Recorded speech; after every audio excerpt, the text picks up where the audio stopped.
kita lagi di sini di Devilisius Official Channel. Salam sejahtera untuk kita semua. Semoga semuanya dalam keadaan sehat walafiat, tanpa kekurangan suatu apapun, selalu dalam lindungan Tuhan Yang Maha Esa. Video episode kali ini kita akan membahas tentang spring bypass.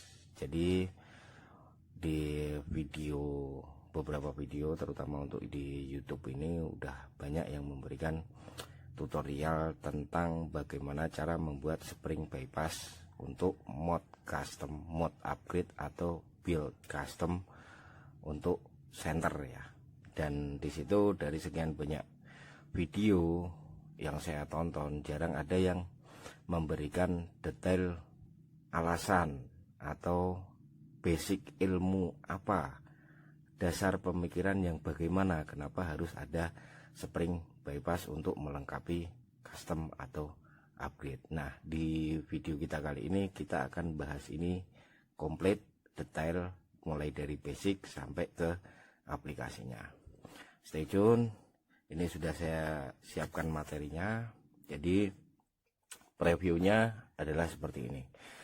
Kita sudah biasa mendengar ataupun melihat data atau statement yang menyatakan bahwa ada dua jenis bahan logam, yaitu emas murni 24 karat dan tembaga murni.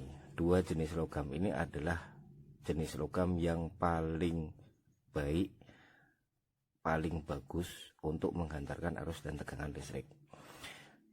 Ini data dan statement yang seperti ini sudah biasa kita dengar gitu kan. Cuman kita jarang berpikir lebih dalam.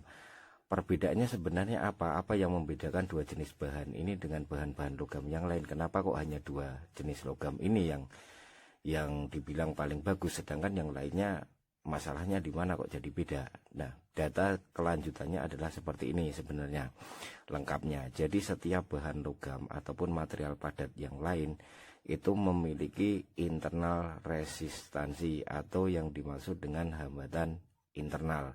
Jadi hambatan internal itu adalah bawaan dari si bahan ini. Ini sudah kodrat alamnya seperti itu, kita nggak bisa ngubah. Dan dari sekian banyak jenis logam, yang hambatan internal atau internal resistannya ini paling kecil adalah emas murni 24 karat dan tembaga murni. Ini landasan basic utama ya, kenapa ada aplikasi spring bypass di custom dan upgrade. Nah, dari preview yang seperti itu kita sambungkan dengan sebuah rumus. Ini pelajaran SMP ya, pelajaran SMP.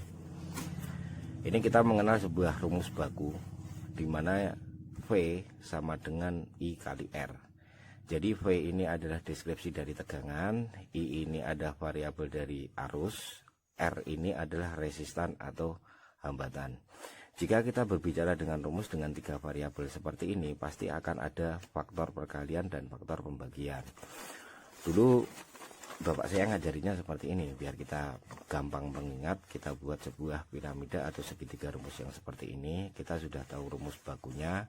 Kita tulis V sama dengan I kali R. Jadi kalau yang sejajar ini berarti dikali, kalau atas bawah berarti dibagi. Tiga variabel pertanyaan ya. Yang pertama, kalau misal seperti ini kita mencari V-nya. V-nya kita tutup ya kan.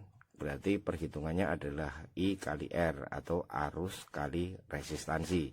Kalau misal kita mencari variabel resistansi, berarti V dibagi I ketemunya, karena ini atas bawah ya. Jadi kalau kita nyari resistansi, tegangan dibagi arus.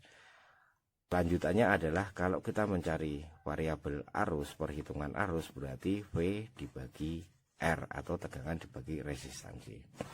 Inilah yang mendekati ke aplikasi spring bypass tadi. Tahu kadang kita nemuin spring yang dengan bahan kuningan, kita nemuin spring driver dengan bahan tembaga, kita nemuin spring driver dengan bahan yang macam-macam lah. Nah, di sini masing-masing bahan itu karakter resistansinya adalah berbeda-beda. Sedangkan kalau kita mau mencari variabel arus, karena di sini yang paling signifikan perubahan untuk custom dan upgrade ini adalah arus. Kalau voltase tegangan kita mainnya sama di 3 sampai 4,2 volt, sama kita mainnya di situ, tapi arusnya yang berbeda-beda. Jadi kita menggunakan variabel arus.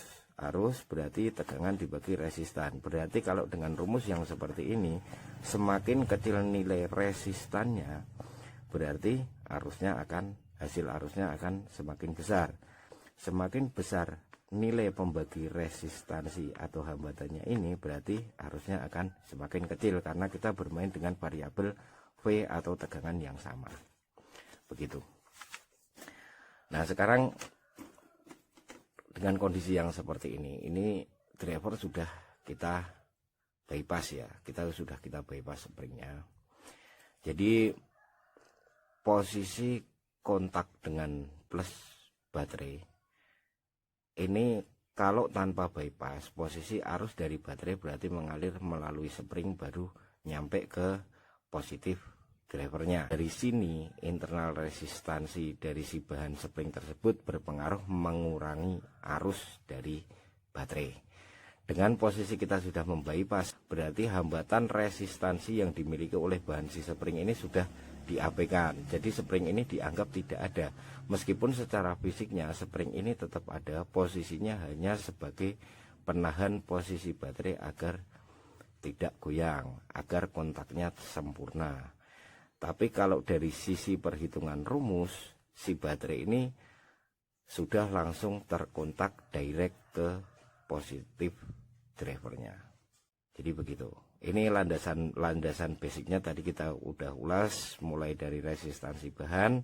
Setelah itu kita sudah mulai rumusnya, aplikasinya seperti ini. Dan ini bisa diaplikasikan untuk semua jenis spring, untuk semua jenis driver, dan untuk semua jenis center. Demikian penjelasan dari saya tentang bypass spring. Jika memang Anda merasa video ini bermanfaat, silahkan like dan share.